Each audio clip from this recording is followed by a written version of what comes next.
মরুর ৩ ফল নিয়ে আমাদের আগ্রহের আসলে সীমা নেই। কিভাবে জন্মে, কোথায় জন্মে, আদৌ বাংলাদেশে জন্মানো সম্ভব কিনা? এসব নানান প্রশ্ন মাঝে, মাঝে আমাদেরকে অবাক করে দেয়। তবে এক্ষেত্রে বাংলাদেশের ৩ ফলের সাফল্য অনেকটা। আজকে লেন্স ব্লকের পক্ষ থেকে আপনাদেরকে আমরা জানাবো, বাংলাদেশের বগুড়া জেলার শাহজাহানপুরে বাণিজ্যিকভাবে ৩ ফল চাষ করা হচ্ছে। ৩ আসলে মধ্যপ্রাচ্যের ফল হলেও বাংলাদেশে এটি চাষ করা সম্ভব, যার সফলতার প্রমাণ পেয়েছে বগুড়া জেলার শাহজাহানপুর উপজেলার একজন চাষী।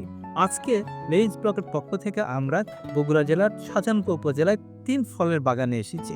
আমরা দেখব কিভাবে এই ৩ ফল উৎপাদন করা যায়।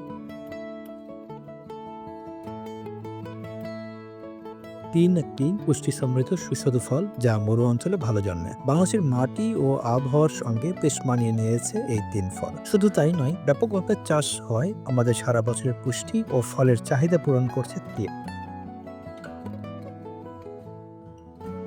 ৩ ফল বাংলাদেশের ডুমুর হিসেবে বেশি পরিচিত। ইংরেজিতে ৩ ফলকে বলা হয় ফিগ। সৌদি আরবে এই ফলকে ৩ নামে ডাকলেও ভারত, তুরস্ক, মিশর, জর্ডান ও যুক্তরাষ্ট্র সহ অনেক দেশে এটি আঞ্জির নামে পরিচিত। আজকাল কৃষকদের নিজের গাছ বা বাগান থেকে তাজা ফলের স্বাদ নেওয়ার আগ্রহ জন্মেছে অনেকের। ৩ বা ডুমুর গাছ সাধারণত পাতলা, দ্রুত বর্ধনশীল, বিভিন্ন দিকে ছড়িয়ে যাওয়ার প্রবণতা দেখা যায়, যার ফলে গাছগুলো উচ্চতার চেয়ে প্রস্থে বেশি হয়ে থাকে। ২ মাস বয়সী চারার পাইকারি মূল্য ৫২০ টাকা এবং খুচরো মূল্য ৭২০ টাকা। প্রতিটি গাছ থেকে প্রথম বছরে ১ কেজি, দ্বিতীয় বছরে ৭ থেকে ১১ কেজি, তৃতীয় বছরে ২৫ কেজি পর্যন্ত ফল ধরে। এভাবে ক্রমবর্ধিত হারে একটানা ৩৪ বছর পর্যন্ত ফল দিতে পারে গাছগুলো।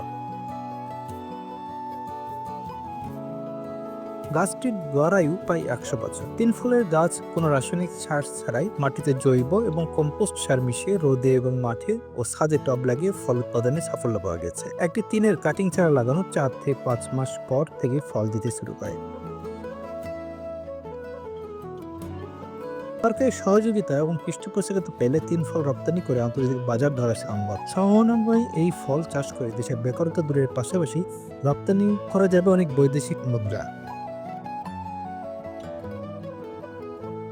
বাংলাদেশের বগুড়া জেলার শাহজাহানপুর উপজেলায় বাণিজ্যিকভাবে ৩ ফল চাষ করা হয়ে থাকে। লেনিস ব্লগ বরাবরই চেষ্টা করে থাকে আপনাদেরকে ব্যতিক্রমধর্মী কিছু দেখাতে। ব্যতিক্রমধর্মী কিছু দেখতে, কিছু জানতে হলে লেনিস ব্লগের সাথেই থাকুন। সবাইকে ধন্যবাদ।